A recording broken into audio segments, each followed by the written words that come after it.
professor, physician, epidemiologist. I am Dr. Sri Banerjee.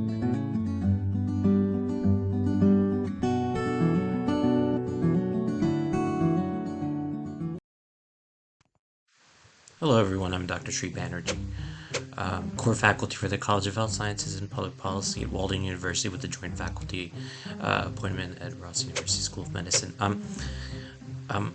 I'm switching gears in this video, putting away my medical / public health hat and putting on my astrology hat. So this is actually a prediction as it pertains to the exact time of the fall equinox. And so the fall equinox falls on September 22nd, 2022 at 9:04 p.m. And if I did my math correctly in military time, that would be 21:04. Anyway, looking at some of the predictions and some of the planetary alignments, as I've described to you before, the way I create these is one method that has been well accepted for many years is by looking at the exact time and then drawing astrological chart according to the time that the event occurs. And what that does, for this at least, kind of gives you, so the fall equinox in general is important because it's exactly the midway between summer solstice and winter solstice. So in a spiritual sense, it's seen as when the fold between this life and the afterlife, it's the closest that it's unveiled. Anyway, this is kind of the midpoint. So that's why the equinox is so important.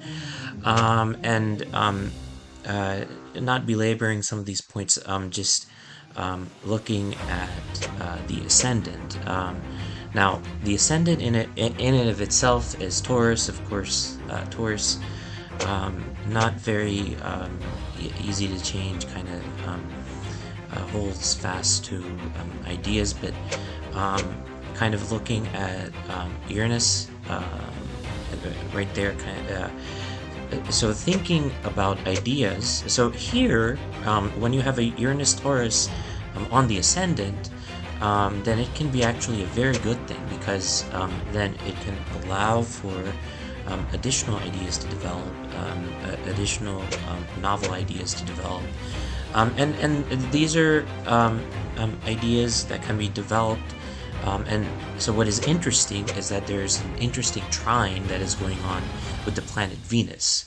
And so another connection I want to show you is that the ruler of Taurus is Venus.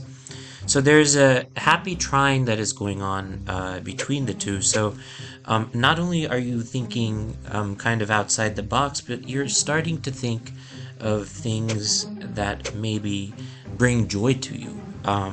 Something, some sort of task or some sort of project that brings joy to you, and you're able to you're able to complete it. So there's a couple of planets in here, and there's planets above the horizon, which then you can kind of see, and then planets below the horizon. And I think I've shown this to you, above the horizon versus below the horizon. I wanted to make note of Mars, Gemini Mars in the second house. So this is actually one house where you talk about kind of existing possessions, money, things like that. Mars is a good Kickstarter. It's kind of a catalyst that provides the impetus to start. Maybe if you're looking for different contracts, or the way you're employed, that might be a good place. Anyway, looking at going into, so these are fifth house, the Venus. And the reason Venus is so important, and I wanted to focus on Venus, is because this is in conjunction with the Sun, which is in Equinox right now, or in this 0 degrees 0 minutes, going into Libra. So a lot of this, Venus is the central point because it's so close to the Sun.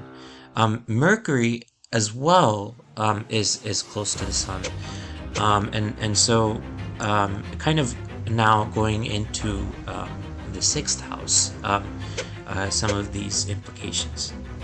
Now, if we look at the beginning of the fifth house, that's a place where we can spend some time thinking about between fourth and fifth house, harvesting some of the things that maybe you had planted in terms of seeds or ideas or anything.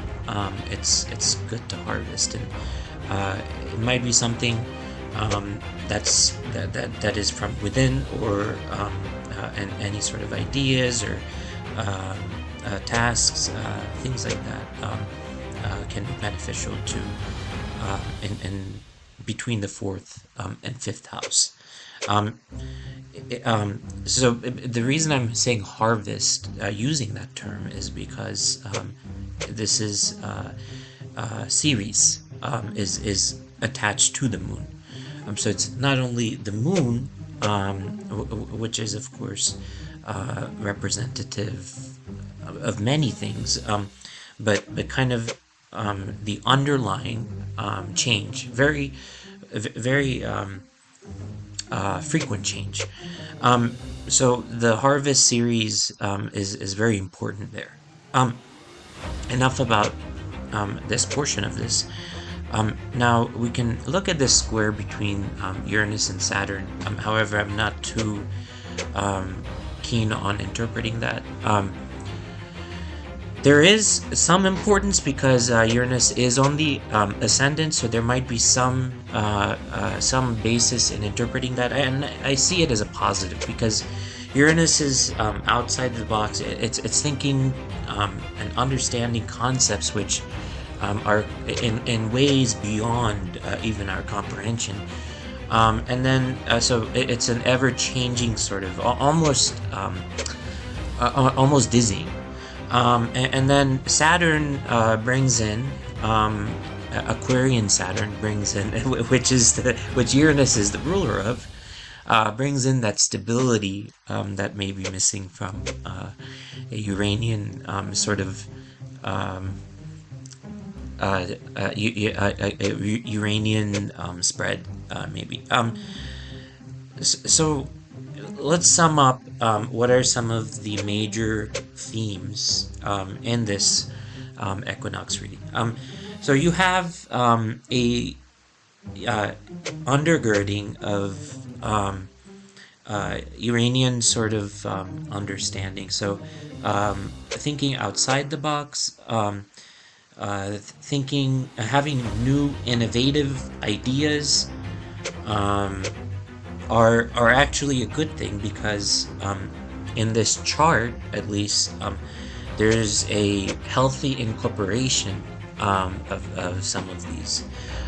So if you're looking to kind of bring out some of the ideas that you have been working on, that you've been thinking about, then this is the time to be productive about these ideas and allow them to culminate.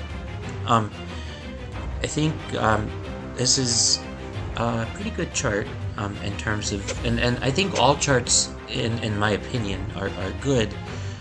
It's just how we understand where the energies are and how they interact. This is what this is all about. So these are all of the planetary aspects, and we can't forget this Mercury aspect is very important, and so understanding ideas also is just as important. So these are all the different configurations that are within this chart. I hope that this can shed light as to and give some guidance as to how this is all oriented. Thank you for listening.